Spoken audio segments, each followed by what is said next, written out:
دنیا میں بہت جتنی بھی چینج آیا نا، تبدیلیاں، یعنی ایون یہ جو فون ہے یا لائٹس ہیں،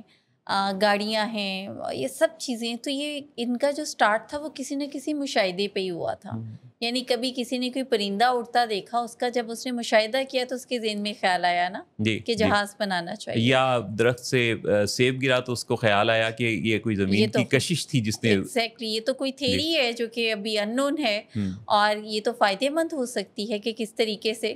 تو اب بیسیکلی تو یہ سارا کریڈٹ جو ہے یہ آپ کے مشاہدے کو جاتا ہے. لیکن جب ہم دیکھا دیکھی پہ چلتے ہیں نا، وہ جو ہم سٹارٹ میں بات کر رہے تھے کہ بس ہم بلائنڈلی فالو کر رہے ہوتے ہیں، اس میں کوئی چیز کو ہم آبزرو نہیں کر رہے ہوتے، انٹرسٹ شو نہیں کر رہے ہوتے ہیں، اور ہمیں لگتا ہے کہ شاید یہ کچھ ایسا کام ہے جو ہمارے کرنے کا نہیں ہے، بس we just have to go with the flow. تو پھر اس کے اندر زندگی کی رنگا رنگی کا ہم اس طریقے سے مزہ نہیں اٹھا سکتے جو وہ لوگ اٹھاتے ہیں، جو کہ واقعی چھوٹی چھوٹی چیز پہ ہر چینج کو محسوس کرتے ہیں، اس کو انجوائے کرتے ہیں، اس کے بارے میں ڈسکس کرتے ہیں، اور پھر اس چینج میں مزید چینج کی کوئی نہ کوئی صورت تلاش کرتے ہیں. کتنی خوبصورت آپ نے بات کہی کہ چینج میں چینج کی صورت کو تلاش کرنا.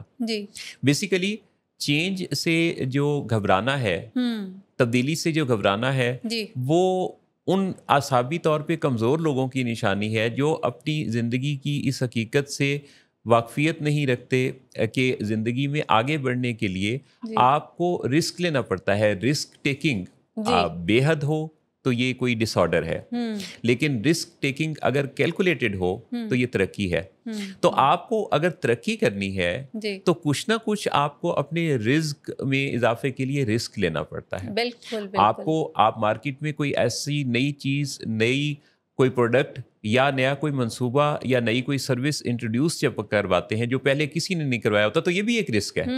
لیکن اس رسک کے ساتھ اگر آپ نے کیلکولیشنز کر رکھی ہیں تو آپ دیکھیں گے کہ یہ آپ کا نیا جو منصوبہ ہے یہ رسک نہیں ہے، یہ ایک نیا ٹرینڈ ہے. اور اس ٹرینڈ کے ساتھ لوگ آپ کے فالوور بننا شروع ہو جائیں گے. ایگزیکٹلی جیسے رسک فیکٹرز کو جو لوگ ایویلیویٹ کرتے ہیں نا اور کیلکولیٹ کیا ہوتا ہے محسن صاحب، وہ کامیاب ہو جاتے ہیں. لیکن جو لوگ رسک سیکھ کرتے ہیں، جیسے بھی آپ نے ایک بڑی خوبصورت بات کی نا اس سے پہلے کہ رسک لینا کیلکولیٹڈ ایویلیویٹڈ جو ہوتا ہے آپ کا،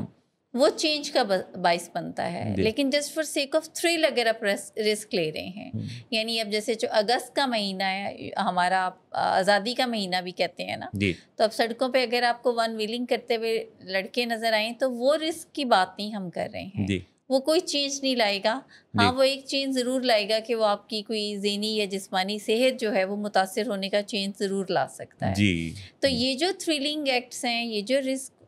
ٹیکنگ بیہیویئرس ہیں، جو کہ سیریس موڈ ڈس آرڈرز یا موڈ کے جو بھی ایشوز ہیں ان کی نشاندہی کرتے ہیں. ہم اس پہ بھی اکثر محسن صاحب بات کر چکے ہوئے ہیں کہ just for sake of thrill آپ کہتے ہیں کہ بیٹھے بیٹھے ہی چلو ہم جا کے کوئی ہائکنگ کر لیتے ہیں پہاڑوں پہ، اور ہم ویدر نہیں دیکھتے. یعنی اب اس کے اندر کیلکولیشن نہیں ہے کہ وارننگ الرٹس کیا ہیں، موسم کیا ہے، نیڈ آف ٹائم کیا ہے وہاں پہ، مگر ہم کیا کرتے ہیں کہ صرف اس فینومینا کو سیٹسفائی کر رہے ہوتے ہیں جو ہمارا برین بیسیکلی ہمیں میسیج دے رہا ہوتا ہے. یا ہمارے پاس اگر 10 روپے ہیں اور ایک دم سے just for sake of immediate change ہم کسی بھی ویلیویشن اور کیلکولیشن کے بعد 10 روپے کے 10 روپے ہی کہیں پہ انویسٹ کرتے ہیں بغیر یہ سوچے سمجھے کہ اچھا اس کے بعد کیا ہوگا، اور اگر یہ بھی نہ رہے تو کیا ہوگا.